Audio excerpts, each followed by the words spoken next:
Hi, everybody. Thanks for listening to my back to school night presentation. I apologize for not being here, but I have a family situation that I need to take care of.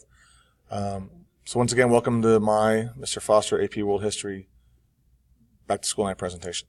We'll be going over some things about me, about this class, the technology I wish for them to use in class, as well as my expectations for homework and studying. Finally, we'll talk about mastery grading and what it is that we are doing with this. It is a change in the traditional way of grading, which I'll discuss later on. All right, this is a picture of me. This is my 6th year here at San Diego, my 15th overall teaching. I've taught everything from geography to government economics. The only two things I haven't taught are AP Gov and AP US. The best way to get a hold of me is via email. Once I receive your email, I will respond with you within the next school day. It is it's obviously important to keep an open lines of communication between parents, teachers, and the teacher and students. So if you have any questions, please feel free to email me. I live in Temecula, and I'm married with 2 children. My kids are very active in sports and in school, so it makes it difficult for me to have meetings after school. If I'm given enough notice, I can find a way in which to adjust that, but ultimately I usually leave here right at the end of school. To make up for that, I am here in the mornings. I leave my house at 5:30 in the morning, and that puts me up here, depending on traffic, around 6:30 every morning.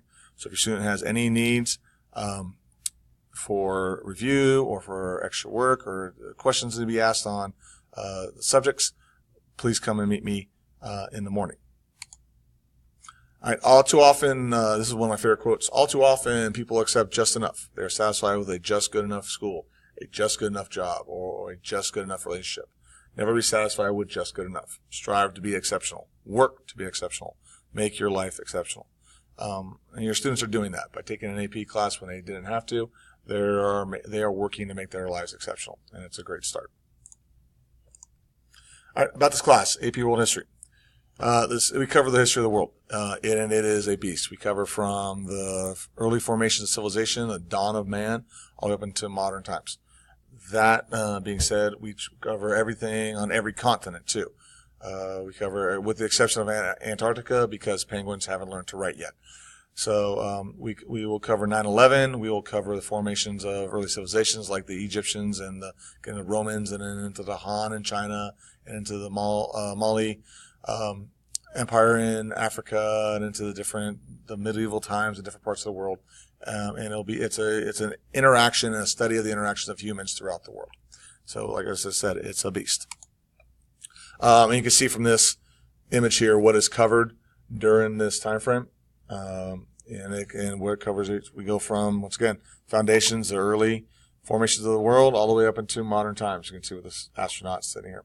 There's a great site, Freemanpedia, for AP World History reviews and those sort of things.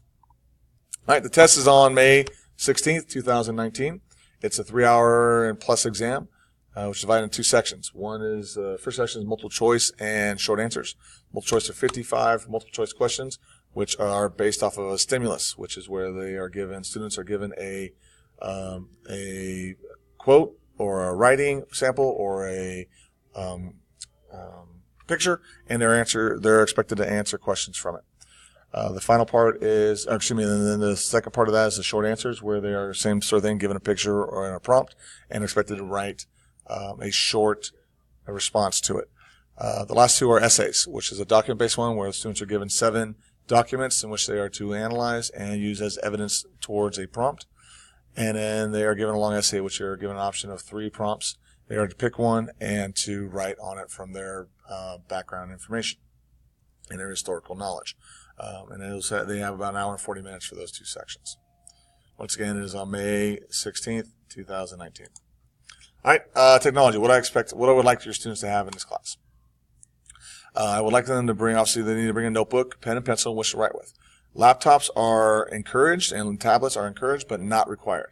We will do a lot of things with Google Classroom, with the Google Drive, which makes it easier if I have students with it in class, as opposed to having to go to the computer lab. A level of learning is obviously very important. When they come into class, I really would like them to enjoy this class, and so I want them to love learning new things about history. Very occasionally they'll need a textbook, which is like as in tomorrow, the Wednesday, because I will not be here. That's usually the only time I'll have them bring a textbook. Everything else I will provide for them. For use at home, Google Classroom, Drives, Docs, Slides, these are all great things to allow for collaborative work, as well as instantaneous saving of essays and PowerPoints that they can use, plus also the textbook for reading. In class, I wish them to be engaged, to be inquisitive. The more engaged they are, the more up to date they are on the readings and prepare they are for class, the much more fun this class will be. I hate lecturing. I like for them to have discussions and do Socratic seminars in my class where they are posing questions and we are doing back and forth question and answer sessions with each other. Google Classroom also be used in all three areas. The readings are vital for this class, as well as reflections. We'll go over that more in a moment. At home on Google, there will be blogs for them to respond to. I have a Twitter account, which was off my syllabus, that they can, that I will be posting questions on for those who have Twitter to use. And I will be doing assessments online. So it'll be, having a computer is going to be a beneficial thing. This is the reading list. It's vital for your students to be using it and to be following along the reading. Each chapter or chapters is actually a week ahead of where we're going to be. I am not going to be going over China this week. I will be going over China next week. So they are to be reading this week, because they were supposed to have finished reading about India last week. Same thing with Greece. When they are reading about Greece and Persia, I will be going over China. And so on. The last 4 weeks, 3 to 4 weeks, I will be kind of putting aside for review for the AP test. And you can see, once again, down here, AP test is at May 16th at 8 a.m. All right, mastery grading. Now, this is the kind of big portion which is causing confusion for some people. There is a paradigm shift going on in education, especially here. We are looking, instead of their students chasing points, we are now looking for demonstration of mastery. That doesn't mean that they're not going to take multiple choice tests and not going to take 100-point tests. It's just an adjustment in the looking and the evaluation of whether or not they've learned it. Because of mastery grading, I will not be offering extra credit. It is important that they demonstrate a knowledge and a mastery of the key concepts that we are providing versus just trying to chase a point system. This is kind of how the reflective grade works. 40% of their grade is going to be based off of their tests and quizzes that are to show mastery, that they are mastering the information I want them to use.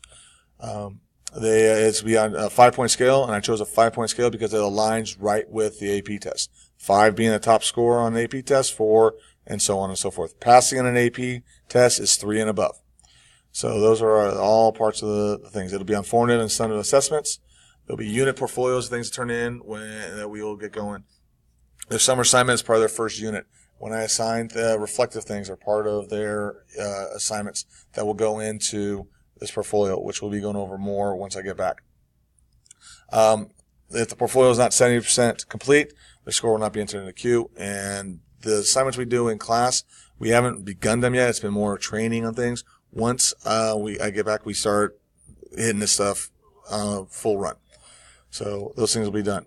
Students can improve their grade to whatever level they wish to, depending on how poorly or successfully they are in their first attempt. If they need more work, they will be provided more opportunities to learn more. In order to improve their grade, though, they need to show me that they've done extra to improve their work, as opposed to just recopying down notes or redoing a test over and over and over again. They are required to show me that they are trying to do more work than what was assigned. Now, the subjective part of this class is their writing and their reflective grade. They will be reflecting on their learning. Are they picking up the standards? Are they giving the effort? There is a rubric that they will be given that shows them and asks them to honestly grade themselves. This is important for them to be able to demonstrate that they know what they're talking about in their own words and in their own opinions. In order to get their grade, they need to provide evidence, writing samples, work done, quizzes passed, those sort of things as evidence for what they have assessed themselves as grade on. I will be looking and be working with them on their grades. If I think they have earned a higher grade than what they've given themselves, I will give them a higher grade. If they believe that they are getting a 5 and I think they are getting a 1, we will have a conversation and come to a consensus between the two of us. This only works out to be at about 40% of their grade. The other 20% comes from a creative project that the students will be doing to show another demonstration of mastery. It is not your typical essay or writing sample. This is one where I want the students to be creative. If they are creative at music, they can write a song or perform something. If they are artists, they can draw or paint something for me. If they like making models, they can do those sort of things. All that stuff is there designed to use their modalities in a different way. So because some students are better at drawing than they are at writing, and I want them to be able to have success in using those things. The turn-in rate, and we're going to basically their participation is getting the work done on time is what is their citizenship grade. Assignments, quizzes, tests will be done online, and can be taken multiple times. If they are done on time is what gives them their points towards their citizenship grades. Grading scale, and this is a change in that system. You can see here the traditional scale. What we've discovered is that the largest portion of that scale is an F, and that doesn't show growth, and it's not showing the students mastering the work. So what we've changed it into is this 5-point scale. This is how it's going to be broken down. A 5 is they're exceeding expectations. They are way above. They've got this broken down. 4 is above expectations. 3 is proficient, which means that they have got the information, the basic part, as I always tell the students in class, the just good enough portion of the grade. I want and expect them to be up in this 4 or 5 range. 2 is below expectations, and 1 is needs improvement. If they turn something in, they will be in this 1 range. All right, it's basically just having the work done. 0 is for the kids who haven't turned anything in. Now, how's it going to rate towards a standard percentage? I will give multiple tests that are multiple choice, that are not just 5-question tests. And on those tests, whatever their score is, their grade will go into this. If they have an 80 to 100%, they are in this 5 range. If they have a 60 to an 80%, they are a 4 range. 40 to 60, and these correlate directly with the scores on the AP test. Not directly, but give or take a little bit on the AP test.